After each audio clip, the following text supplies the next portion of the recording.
मुझे बड़ी प्रसन्नता है कि मुझको ये अपॉर्चुनिटी मिली कि एक बहुत कंट्रोवर्शियल रिलेशनशिप पटेल और नेहरू का, इस पर मुझे बात करने का मौका मिला। इससे पहले कि मैं डिस्कशन शुरू करूं, दो चीज़ें मैं पे बात करना चाहूँगी, प्रकाश डालना चाहूँगी। पहला तो ये कि एक ये मेंटालिटी है, एक व्यू पॉइंट है कि अगर किसी नेशन का स्टेट और उसके इंस्टीट्यूशंस अगर बहुत ही वेल फाउंडेड हैं, सिस्टम ऑफ गवर्नेंस, इकोनॉमी के इंस्टीट्यूशंस, प्रोग्रेस और डेवलपमेंट और सिक्योरिटी के इंस्टीट्यूशंस अगर बहुत वेल फाउंडेड इस्टेब्लिश्ड हो गए हैं, तो उसमें लीडरशिप उतना इम्पॉर्टेंट रोल नहीं प्ले करता है जितना कि इंस्टीट्यूशन की मजबूती ज़्यादा इम्पॉर्टेंट हो जाती है। इस मानसिकता से मैं नहीं एग्री करती हूँ। और मोर ओवर जब ये हम डिबेट आगे ले जाएंगे पटेल और नेहरू के रिलेशनशिप पे, और जो इनके पॉलिसीज़ के ऊपर जो इन लोगों के अपने अपने नज़रिए थे, जो अपने पोजीशंस थे, वो इससे फिर ये सब्सटैंशिएट होगा कि मैं क्यों इस बात को पहले से शुरू कर रही हूँ। दूसरी चीज़ कि आज के माहौल में जब नया generation does not want to read a voluminous literature or the writings on the political situations, on the life and the events and the career of the political leaders, उसमें जर्नलिस्ट का रोल बिकम्स वेरी इम्पॉर्टेंट, क्योंकि वो एक specialist और general या ordinary के बीच में link का काम करता है, और उसके लिए कि पॉलिटिकल सिस्टम्स के ऊपर कमेंट करने के लिए he goes back and forth in history, और उसमें लीडर्स और their role becomes very important. और इसलिए इन लीडर्स के how they have perform in history, उसकी ऑब्जेक्टिव एनालिसिस और उनको कंटेक्चुअलाइज करना बहुत इम्पॉर्टेंट हो जाता है। लेकिन ज़्यादातर हम देखते हैं कि या तो फैक्शनलिज्म की बात हो जाती है, राजनीतिक किसी एक गुट बंदी की, या फिर जो भी राइटिंग्स होती हैं वो पैनेग्रिक हो जाती है या हेजियोग्राफिक हो जाती है। तो इस चीज़ को अवॉइड करने की बहुत ज़रूरत है आज के संदर्भ में, मोर और लेस बहुत ज़्यादा सिग्निफिकेंट, जहाँ पे लीडरशिप का ऑल ओवर वर्ल्ड हम डिक्लाइन देखते हैं। और इससे मैं आप शुरू करती हूँ पटेल नेहरू रिलेशनशिप पे। पटेल नेहरू रिलेशनशिप जो था बहुत कंट्रोवर्शियल,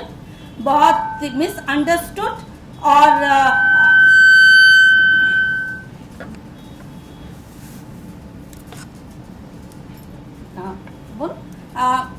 बहुत ही मिसअंडरस्टूड रिलेशनशिप रहा है। और ख़ास करके एक ऑर्डिनरी आम लोगों के माइंड में इसके बारे में कई तरह की किंवदंतियाँ रही हैं, और उसी से इसके ऊपर एनालाइज किया गया है। और ये जो एक तरह से लेजेंड के ढंग से या मिथ के ढंग से जो इनके रिलेशनशिप को देखा गया है, वो काफ़ी हद तक अभी भी वो इन्फ्लुएंस करता है इनके रिलेशनशिप को।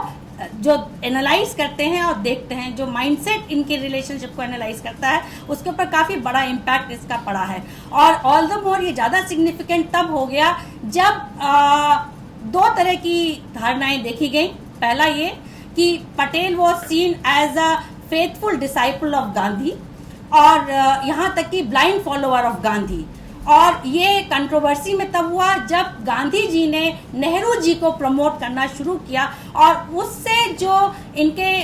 और कलीग्स थे उन्होंने जिस तरह से इनके संबंधों को इंटरप्रेट करना शुरू किया, उसका नतीजा ये निकला कि पटेल बहुत पेजोरेटिवली देखे जाने लगे और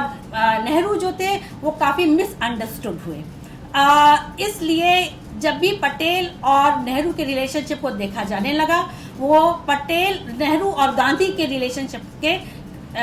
कॉन्टेक्स्ट में एनालाइज किया जाने लगा, और इसके चलते कई तरह की भ्रांतियां, कई तरह की गलतफहमियां और कई तरह के मिसकंसेप्शंस इनके रिलेशनशिप पे आए। ये कहना गलत नहीं होगा कि नेशनल मूवमेंट जिस तरह का मूवमेंट था, और जो उसका जो वाइड स्पेक्ट्रम था, जिस तरह के उसमें लीडरशिप्स इमर्ज करके आए, उसमें डिफरेंसेस होना नॉर्मल था। डिफरेंसेस ना होना प्रॉब्लम होता, डिफरेंसेस होना प्रॉब्लम नहीं था। लेकिन चूंकि इश्यूज इस तरह के थे, इश्यूज की ग्रेविटी इस तरह की थी कि उसको पॉलिटिसाइज कर दिया गया। मैं यहाँ पे 4 मेजर हेड्स में इनके रिलेशनशिप को एनालाइज करना चाहूँगी। पहला तो पर्सनालिटी का डिफरेंस एक, दूसरा पटेल नेहरू के रिलेशनशिप विज़-अ-वी सोशलिस्ट, कम्युनलिस्ट, उसमें चाहूँगी अगर समय होगा तो लीग और आरएसएस के ऊपर थोड़ा प्रकाश, और अगर टाइम मिला तो कश्मीर यूएनओ के ऊपर इनका क्या पोजीशन था उस पर थोड़ा सा बात करना चाहूँगी, और आप लोगों को ज़रा सा उसका सही पर्सपेक्टिव क्या था और क्या दोनों के डिबेट थे, क्या मेजर चीज़ें थी, उस पर थोड़ा सा प्रकाश डालना चाहूँगी। जहाँ तक इनकी पर्सनालिटी की बात थी कि कई इश्यूज़ पे ये लोग एक थे। पहली चीज़ कि डेमोक्रेटिक इंस्टीट्यूशंस के ये सपोर्टर थे, नंबर 1। दोनों ने साथ साथ फ्यूडल इंस्टीट्यूशंस को हटाने में इन लोगों का सहयोग रहा है, और लिबरल और डेमोक्रेटिक नॉर्मेटिव जो इंस्टीट्यूशंस थे उसको इस्टेब्लिश करने में दोनों का सहयोग रहा। तीसरा, सेकुलरिज्म और एक strong industrialised scientifically progressive nation के बारे में जो इनका विजन था उसमें इन लोगों का दोनों का साथ साथ सहयोग था। डिफरेंसेस क्या थे कि जहाँ पे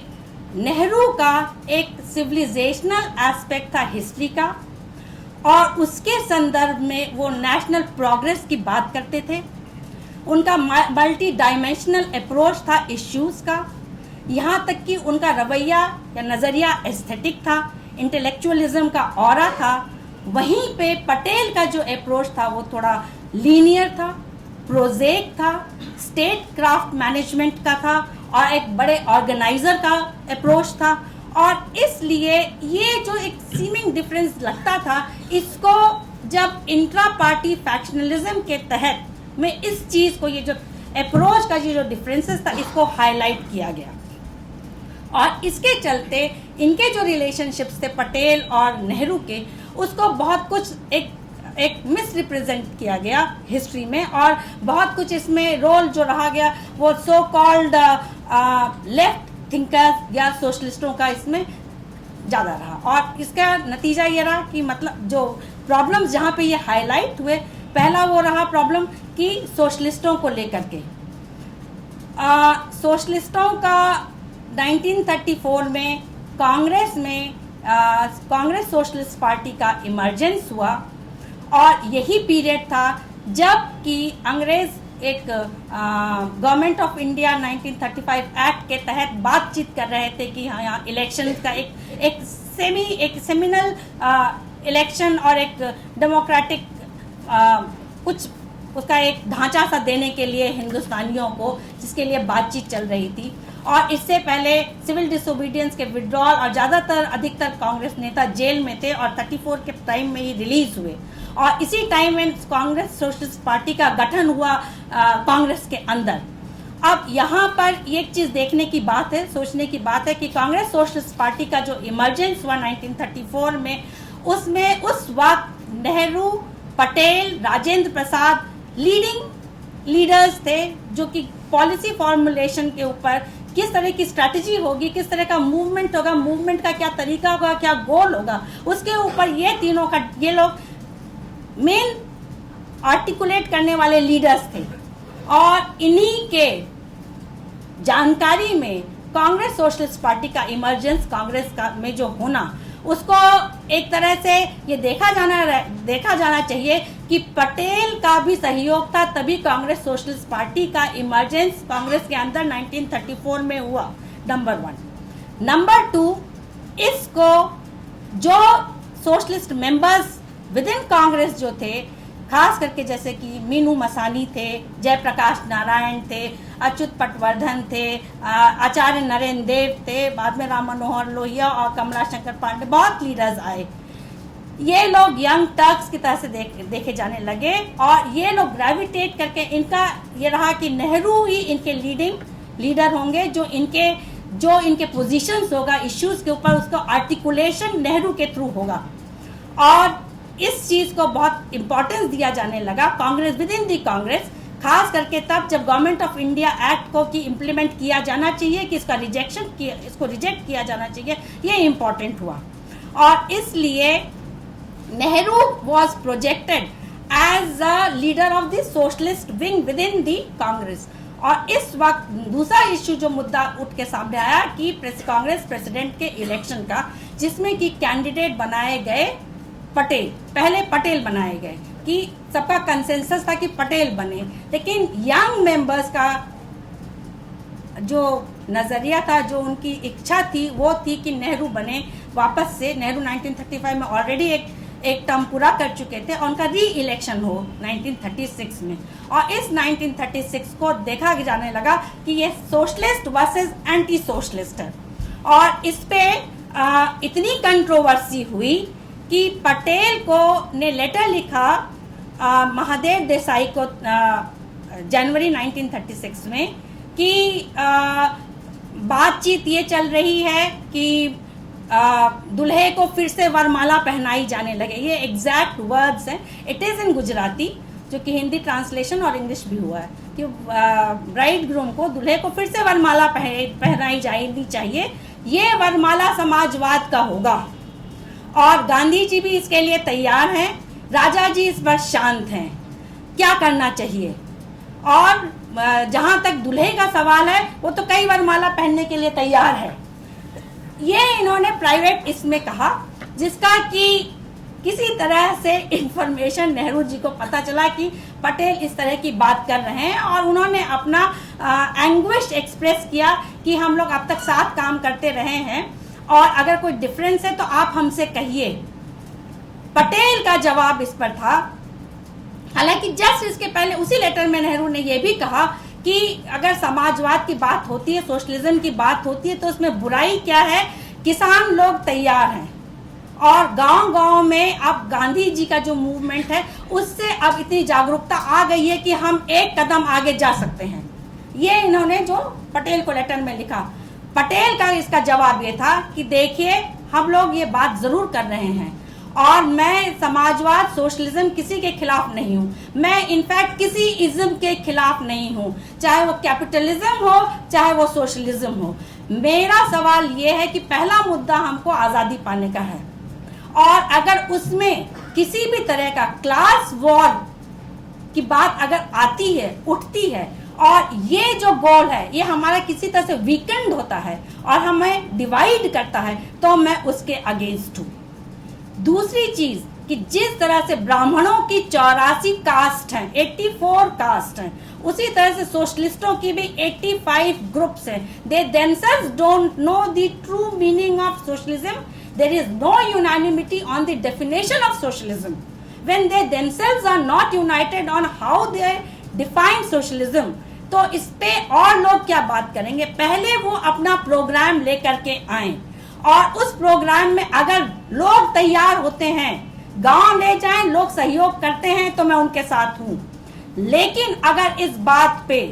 जनता राजी नहीं है, जनता तैयार नहीं है, और इसमें अगर गांधी जी का सहयोग नहीं है, और अगर गांधी जी का नाम अगर नहीं आता है, नहीं सहयोग मिलता है, तब भी आप में इतना दमखम है कि मूवमेंट को चलाने के लिए, कि आप सोचते हैं कि आप चला सकते हैं, तब मैं आपके साथ सहयोग करने के लिए तैयार हूं। अन्यथा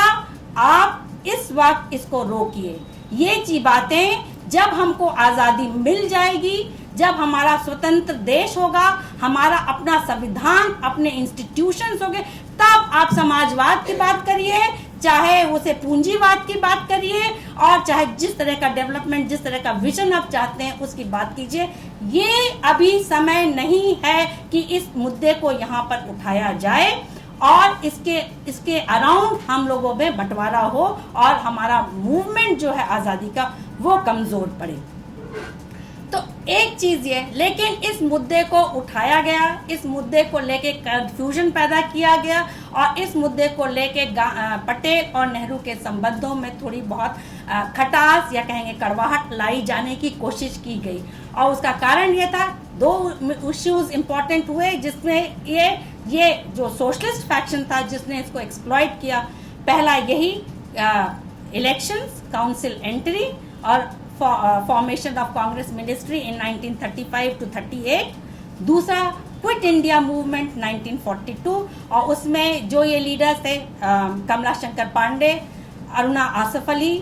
जो कि लेफ्ट टिल्टेड थी, कमला देवी चट्टोपाध्याय और मृदुला साराभाई, इन लोगों के जो जिस तरह का एग्रेसिव और ज़्यादा मिलिटेंसी, शब्दों की मिलिटेंसी के कारण जिस पे कि बार बार पटेल नाराज हुए, उससे एक ये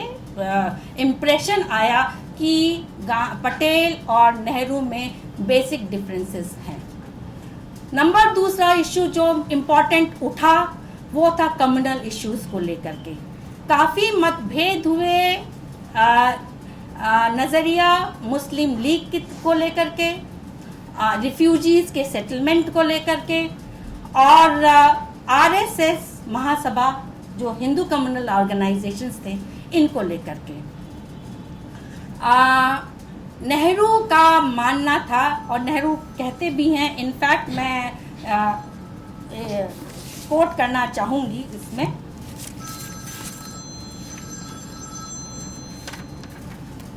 नेहरू का मानना था कि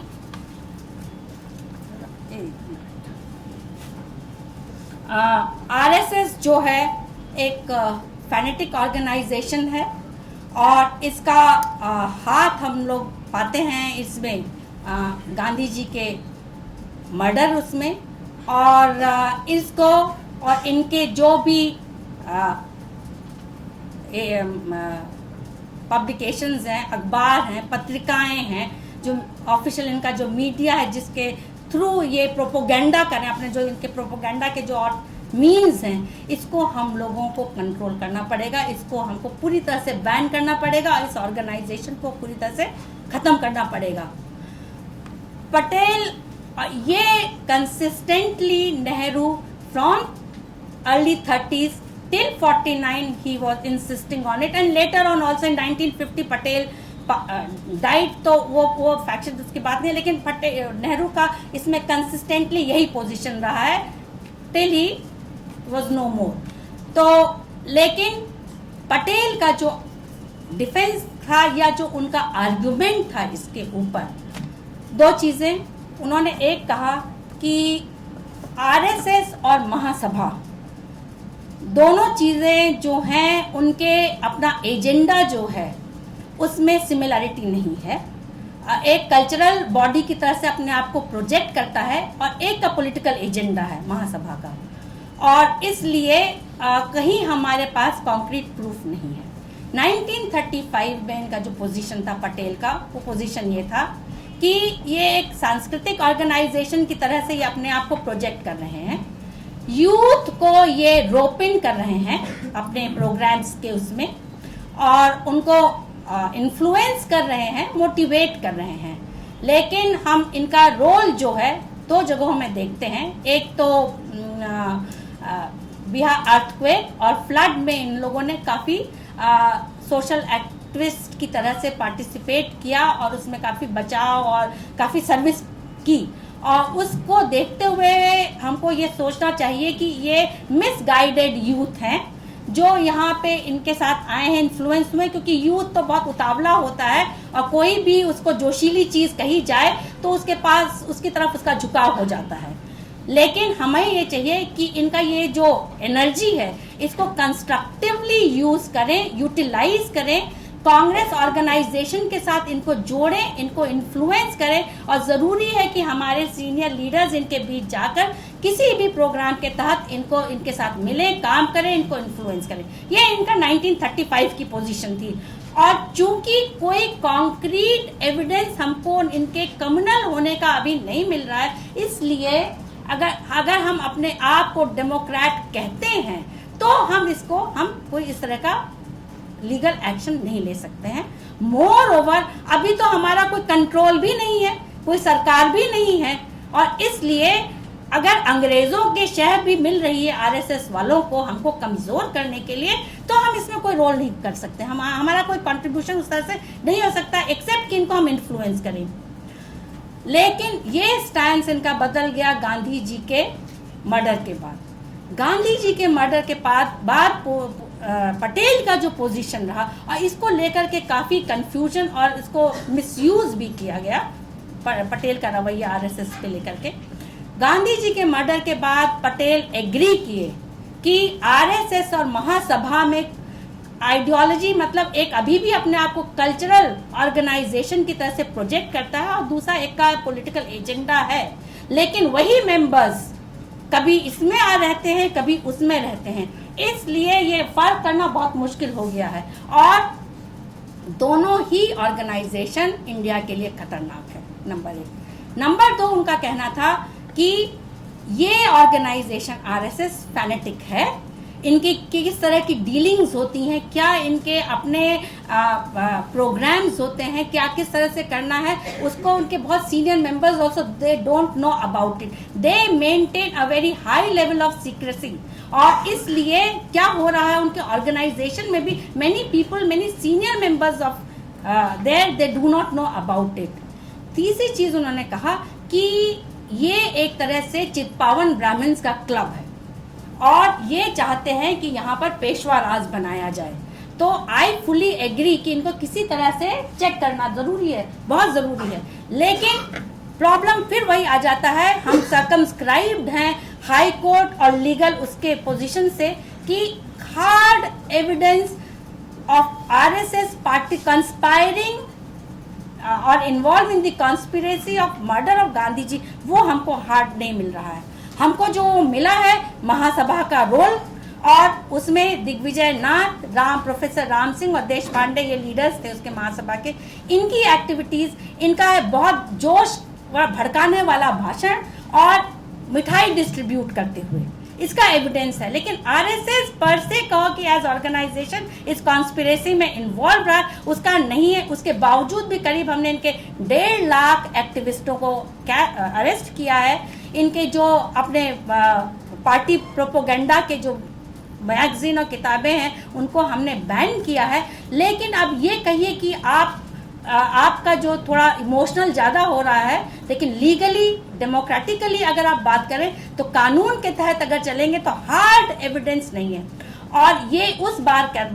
समय पे बात करना, पटेल जब होम मिनिस्टर थे, इंक्वायरी हो चुकी थी, इंक्वायरी के रिपोर्ट्स इनके हाथ में थे, उस पर ये जो पोजीशन था ये एक तरह से मतलब जो इंक्वायरी की रिपोर्ट तो उसी के ही आधार पे, तथ्यों के आधार पे ही पटेल बात कर रहे थे। लेकिन इस चीज को लेकर के ये कहा गया कि आरएसएस को, पटेल जो हैं वो आरएसएस के को नहीं ब्लेम करते हैं कि गांधी के मर्डर में वो इन्वॉल्व थे। लेकिन इसके साथ साथ ये बात लोग दबा जाते हैं कि पटेल ने ये भी कहा कि आरएसएस और महासभा में कोई फर्क उस तरह से नहीं है, क्योंकि वही मेंबर्स यहाँ वही मेंबर्स वहाँ हैं। और ये जो बात थी पटेल नेहरू की जो पोजीशन कंसिस्टेंटली कि ये कम्युनल ऑर्गेनाइजेशन है, इसको बैन करना चाहिए इस ऑर्गेनाइजेशन को, और जो लीगल पोजीशन जो पटेल ले रहे थे उसमें पटेल फुली एग्री कर रहे थे। और नेहरू ने कहा भी कि आप जो पोजीशन ले रहे हैं वो बिल्कुल सही बात है, अगर नहीं कॉन्क्रीट प्रूफ है तो नहीं, लेकिन फिर भी उसके बावजूद भी हमारी ये कोशिश रहनी चाहिए कि इस तरह के ऑर्गेनाइजेशन या इनकी जो एक्टिविटीज़ है इसको चेक और कर्टेल करने की ज़रूरत है। लेकिन इसको भी हिस्टोरियंस ने मिस रिप्रेजेंट किया। उसमें किस हिस्टोरियोग्राफिक स्कूल के लोग बिलोंग किए, जो अलग अलग, उन लोगों ने अलग अलग ढंग से इस फैक्ट को इंटरप्रेट किया और हाईलाइट किया कि ये भी एक परमानेंट शिज्म या मेजर ब्रेक नेहरू और पटेल के संबंधों के बीच में था। हिस्ट्री में भी जो पोजीशन उनकी रही, जिस तरह का रहा, वो अब आज के संदर्भ में देखते हैं कि साथ रहे हैं, एक ही साइड रहे हिस्ट्री के और साथ खड़े रहे, क्योंकि कहीं ना कहीं वैल्यूज का और गोल्स की सिमिलरिटी थी। तो कन्वर्जेंस तो था, लेकिन इस कन्वर्जेंस के बीच में ये जो पोजीशंस थे, ये पोजीशंस टैक्टिकल और स्ट्रैटेजिक थे, मतलब टैक्टिकल प्रोसीजरल डिफरेंसेस थे, डिफरेंसेस गोल और वैल्यूज के नहीं थे। लीग और मुस्लिम्स की तरफ जो नजरिया था वो ज्यादा इन लोगों में हाइटेंड हुआ वो आफ्टर 1939, जब कांग्रेस मिनिस्ट्रीज के फॉर्मेशन में इलेक्शन में मुस्लिम लीग का खराब परफॉर्मेंस रहा और उसके बाद जो जिन्ना की मिलिटेंसी बढ़ी, उससे पटेल का जो रवैया था और नेहरू का रवैया था, पटेल का कहना था कि कोई भी इस कंट्री में कोई एथनिक ग्रुप की बात ना करे, किसी रिलीजियस ग्रुप की बात ना करे, कोई कास्ट इसकी बात ना करे। सबसे इम्पोर्टेंट बात जो होनी चाहिए वो सिटीजनशिप की। हम सब सिटीजन्स हैं, उसके बाद हम अलग अलग, चाहे हमें किसी एथनिक कल्चरल ग्रुप को बिलोंग करें, चाहे हम किसी रिलीजियस धार्मिक ग्रुप को बिलोंग करें, या चाहे किसी और कास्ट अनकास्ट या जिसके भी हम बिलोंग करें, लेकिन पहला जो चीज हमारे लिए सिग्निफिकेंट है वो सिटीजन्स की है। और इसलिए एज सिटीजन्स, चाहे वो हिंदू हो या मुस्लिम हो, उसकी लॉयल्टी जो है नेशन की तरफ ठीक होनी चाहिए। इसलिए ये बहुत इंपॉर्टेंट है कि आप अपनी लॉयल्टी नया इमर्जिंग नेशन, जो कि अभी नेशन के रूप में इमर्ज भी नहीं किया, जो कि nation in the making process से गुजर रहा है, उसके लिए बहुत इंपॉर्टेंट हो जाती है। और इसलिए जिस तरह की राजनीति मुस्लिम लीग ने किया है, जिस तरह का रवैया रहा है, उससे कभी कभी लोगों में शक पैदा होता है। और इसलिए कोशिश ये रहनी चाहिए कि आप किसी भी भड़काने वाले, किसी भी इस तरह की राजनीति से डिसएसोसिएट करिए और ये मानिए कि आप सिटीजन्स हैं। नंबर 1। नंबर 2, पटेल की फोकस था कि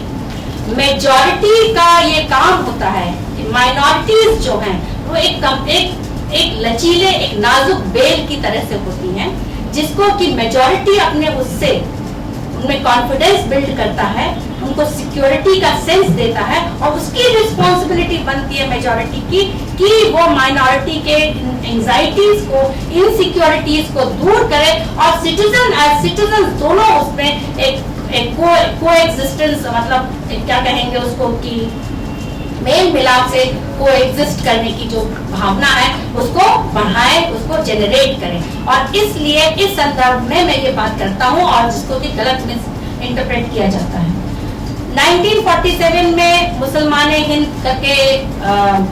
मीटिंग हुआ था लखनऊ में, जिसमें कि जब पार्टीशन ऑलमोस्ट का प्रोसेस चल रहा था, और जो कम्युनल राइट्स और दंगे जो सब चीजें हो रही थी, उसमें भी कश्मीर मुद्दा लेकर के उठाया गया था, और उसमें काफी लीडिंग मुस्लिम और मुस्लिम लीग के और अन्य मुस्लिम संप्रदायों के लीडर्स भी गए थे, पार्टिसिपेट किए थे। और यहाँ पे उसके रिस्पॉन्स में जो पटेल का स्पीच था वो बड़ा कंट्रोवर्शियल बन गया था, जिससे नेहरू काफी नाराज हुए थे। उन्होंने यहाँ पे साफ साफ कहा था कि देखिए, अगर लॉयल्टी की बात करते हैं तो कोई भी नेशन ये नहीं चाहेगा कि उसके अंदर 2 इंडिया इमर्ज करके रहे, ये पहली बात। नंबर 2 कि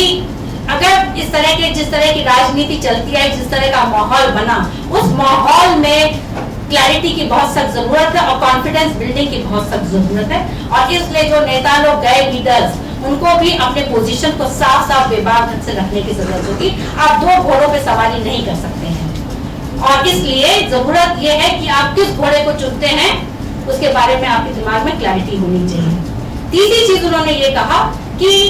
लीग जब तक अब तक जो भी पॉलिटिक्स राजनीति करता चला आया है, उसमें उसने ये नहीं ध्यान दिया है कि पार्टीशन के बाद जितने गए उससे कहीं ज्यादा मुसलमान भाई हमारे यहाँ रुके, और वो एक साइन है कि कांग्रेस की राजनीति जिस तरह की थी उससे उनमें इतना कॉन्फिडेंस था कि वो रुके। और जेनरेशन से उनके एंसेस्टर्स, जेनरेशन से उनकी हड्डी सब यही गली है, इसी मिट्टी में मिली है। पानी नहीं बांटा जा सकता है, जिस तरह से नदी नहीं बांटा जा सकता है, उस तरह से हमको नहीं बांटा जा सकता है। और मैं आशा करता हूँ कि शायद ये अभी एक टेम्पररी फेज है, एक पागलपन का फेज है, जिसमें अंग्रेजों की बदमाशियों को भी हमको ध्यान में रखना होगा।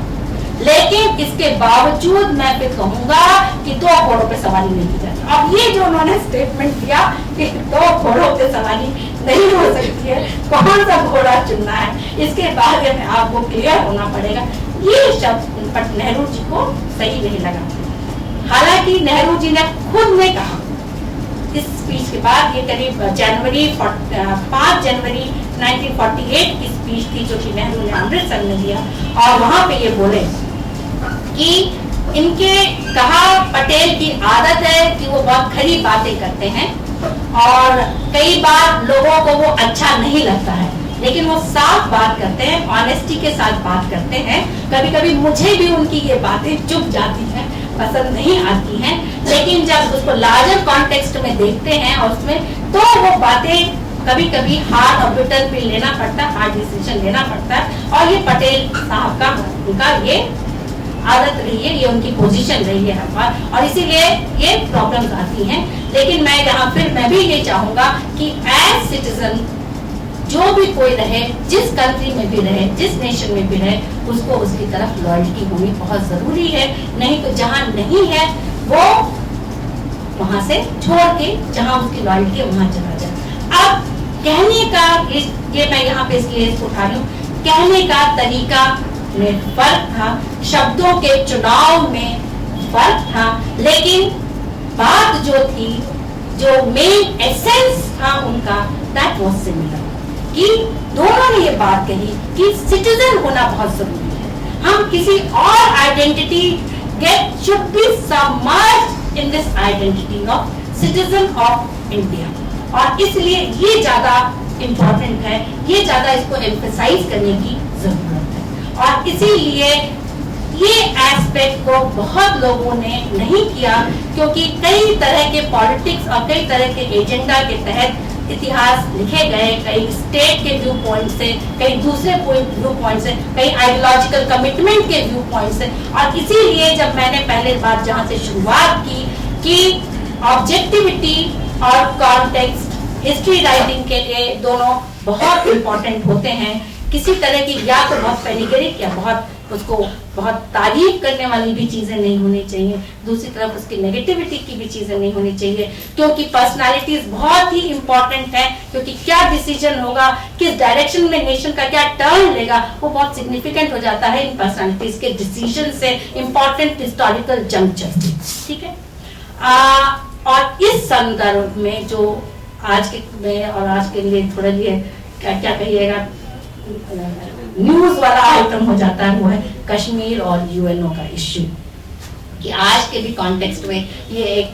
ऐसा मुद्दा बना है, कंट्रोवर्शियल मुद्दा बना हुआ है, और इस पे क्या इन लोगों के पोजीशंस थे, उसको लोगों ने बहुत तरह तरह के ढंग से लोगों ने इसको इंटरप्रेट किया है। यहाँ पे इसके ऊपर मैं सिर्फ दो बातें कहना चाहूंगी।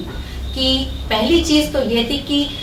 जब स्टेट कंसोलिडेशन फॉर्मेशन की बात थी और उनका एक्सेशन था इंडियन यूनिटी के साथ, इंडियन टेरिटरी के साथ, उसमें हैदराबाद, जूनागढ़, इन पे तो पटेल का था कि भाई इनका से रहेगा, बातचीत रहेगी। कश्मीर के बारे में नेहरू चाहते थे कि इस पे जरा सा उनको भी कंसल्ट किया जाए। हालांकि वो प्राइम मिनिस्टर थे, सारी चीजें, सारी प्रोसीडिंग्स उनके पास जाती थी, लेकिन उस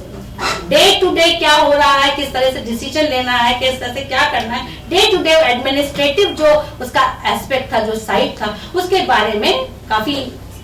लिवरेज पटेल को मिला हुआ था एज होम मिनिस्टर, और वो उस तरह से अपने ढंग से डील कर रहे थे। एक तरह का डिवीजन ऑफ लेबर था दोनों में। लेकिन कश्मीर को मुद्दे को लेकर के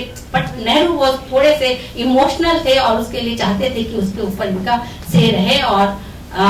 जो हुआ, जो ट्राइबल्स का इंटरवेंशन हुआ 47 इंडिपेंडेंस के जस्ट बाद, उसको लेकर के कश्मीर का लीग का जो उसमें पोजीशन थी, जिन्ना का था, काफी इसके में उस तरह का बहुत इसको प्रॉब्लमेटिक बना दिया गया इस सिचुएशन को।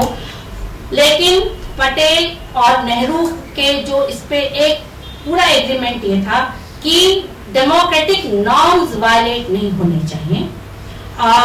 जिस तरह से भी अगर एक्सेशन होता है कश्मीर का, उसमें या तो जनता या लीडर या जिसकी भी बातें, उन सबको कंसल्ट करके, और वहां पे जो शेख अब्दुल्ला का, प्रजामंडल लोगों का जो मूवमेंट चल रहा था, इनको भी कंसल्ट करते हुए उस पे हम डिसीजन पे रीच करें। लेकिन ये यहाँ पे ये फर्क था कि माउंटबेटन और इन लोगों का इन्फ्लुएंस था कि इसको यूएनओ में ले जाया जाए इस मुद्दे को, और वहां पे भी अपना केस हम रिप्रेजेंट करें, जिससे कि इस प्रोसेस को फैसिलिटेट करो और एक्सपेडाइट करो, जल्दी हो जाए जिससे ये प्रोसेस। पटेल का यहाँ पे बेसिक डिफरेंस था। पटेल का मानना था कि नेहरू जी आइडियलिज्म हम दोनों का है, हम दोनों लोग चाहते हैं कि डेमोक्रेटिक प्रोसेस के ही थ्रू इसका एक्सेशन हो। लेकिन ये देख नहीं समझ पा रहे हैं कि यहाँ पे हरि सिंह राजा भी पॉलिटिक्स कर रहा है, उनका प्राइम मिनिस्टर पंडित रामचंद्र का भी पॉलिटिक्स कर रहा है, और यहाँ पे शेख अब्दुल्ला भी अपनी राजनीति खेल रहे हैं। और इस राजनीति को ये जो कि अभी शेख अब्दुल्ला जो कर रहे हैं उसके भी लग रहा है कि जैसे लोग आम जनता का सहमति है और एक कंसेंसस है दोनों के बीच में, जो इंडियन यूनियन की तरफ उनका झुकाव है, ये इसकी जो अंदर की राजनीति नहीं समझ पा रहे हैं और इसीलिए डिसीजन में डिले है, और इसलिए ये यूएनओ की तरफ जो जा रहे हैं उससे बड़ी बदनामी होगी हमारी। और यूएनओ ने आज तक कहीं किसी चीज के ऊपर डिसीजन नहीं लिया है, और इसलिए चाहे वो इंडोनेशिया था, चाहे वो इजराइल का पैलेस्टाइन का क्वेश्चन रहा है, कभी भी कहीं ये पोजीशन नहीं रहा है। और सिक्योरिटी काउंसिल में ले जाके अपील करने के मतलब है हमारी अपनी छीछा लेकर। नतीजा भी यही हुआ, बाद में पटेल उसको लिखे भी 1950 28 मार्च 1950 का बहुत इंपॉर्टेंट लेटर पटेल का है नेहरू के लिए, कि कहा देखिए कुछ नहीं हुआ, जो जिस जल्दीबाजी आप चाहते थे कि जल्दी से सुलह हो जाएगा, कुछ सुलह नहीं हुआ, हमारी छीछा लेदर हुई। ब्रिटिश ऑफिसर्स और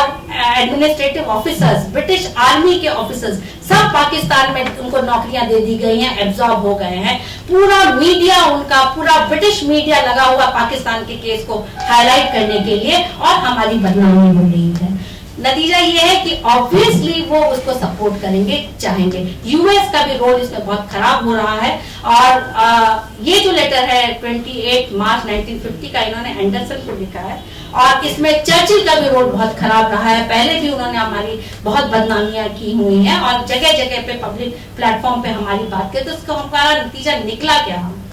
हैदराबाद को हम लोगों ने जिस तरह से, जूनागढ़ को जिस तरह से हमने बिना ब्लड शेड के हमने रोकिंग कर लिया कंसोलिडेशन प्रोसेस में, उस तरह से क्या हम कश्मीर को नहीं कर सकते थे? हमें हमारे ही लोग थे, और डिस्कशन से, बातचीत से, डायलॉग के तरीके से, और मिलके हम लोग इसको रिजॉल्व कर सकते थे। यूएनओ ले जाना इसको हमारा गड़बड़, और यहाँ पे ये डिसएग्रीड विद नेहरू, और इन्होंने कहा कि इस प्रॉब्लम को आपने एस्केलेट कर दिया है, ये प्रॉब्लम जो है जल्दी रिजॉल्व होने वाला प्रॉब्लम नहीं है। बाय एंड लार्ज इन डिफरेंसेस के बावजूद भी पॉइंट ऑफ कन्वर्जेंस जो थी, सहयोग के जो पॉइंट्स थे वो कहीं ज्यादा थे। जैसे जो तरह से मैंने कहा कि जमींदारी एबॉलिशन, फ्यूडल इंस्टीट्यूशंस का एबॉलिशन, जिस तरह से एबॉलिश हुआ इंडिया में, और किस तरह से वहां पे डेमोक्रेटिक इंस्टीट्यूशंस का ग्रोथ हुआ, उसको देखते हुए ये एक बहुत बड़ा कंट्रीब्यूशन था नेहरू और पटेल का। वर्ल्ड ओवर की हिस्ट्री अगर देखी जाए तो कहीं पे भी इतना smooth transition of feudalism to liberal democratic institutions में नहीं हुआ, चाहे वो फ्रांस था, चाहे वो इंग्लैंड था जहां पे ग्लोरियस एक राजा को मारा, ग्लोरियस रेवोल्यूशन, सिविल वॉर जहां पे हुआ, चाहे वो रशिया था। और गांधीयन जो लेगेसी थी और नेहरू और पटेल जिस तरह की लीडरशिप थी, उससे ये स्मूथ ट्रांजिशन हो पाया, जो कि एक बहुत कमेंडेबल, अगर आप वर्ल्ड हिस्ट्री में बहुत कमेंडेबल एक्ट था, जिसको कि भाई हम जिस तरह से हमको मिला उससे उसका सिग्निफिकेंस को हम रियलाइज नहीं कर। आज के कॉन्टेक्स्ट में जब देखते हैं कि हमारे चाहे जितने बॉर्डर एरियाज जिस तरह से ट्रबल्ड एरियाज हैं, उसको देखते हुए अब पटेल का रिवाइवल या नेहरू का और लोगों का जो कंट्रीब्यूशन रहा, उसको हम फिर से नए नजरिए से, नए ढंग से उनके कंट्रीब्यूशंस को हम एहसास कर रहे हैं, रियलाइज कर रहे हैं, उनके सिग्निफिकेंट ढंग से लीडरशिप के तहत जो इस तरह का हुआ वो सिग्निफिकेंट हुआ। तीसरी चीज ये जो सबसे इम्पोर्टेंट रही कि गोल, एक डेवलप्ड, एक प्रोग्रेसिव नेशन के बारे में जो इनका विजन था, उसमें इन दोनों का सहयोग था, और इसीलिए इन दोनों के कन्वर्जेंस से, इन दोनों के जो सहयोग से जिस तरह का जो इंडिया इमर्ज कर रहा है, और बाकी में जगहों में जिस तरह के प्रॉब्लम्स, टर्बुलेंसेस हैं, उसको देखते हुए जो साइज है, जो हम लोगों का जो जिस तरह का ऊपर नीचे जिस तरह का वेरिएशंस हैं प्रोग्रेस के स्टेज पे, कई तरह के जो स्टेज पे जो जिस तरह के हमारी सोसाइटी इमर्ज कर रही है, उसको लार्जली देखते हुए इन लोगों के कॉन्ट्रीब्यूशन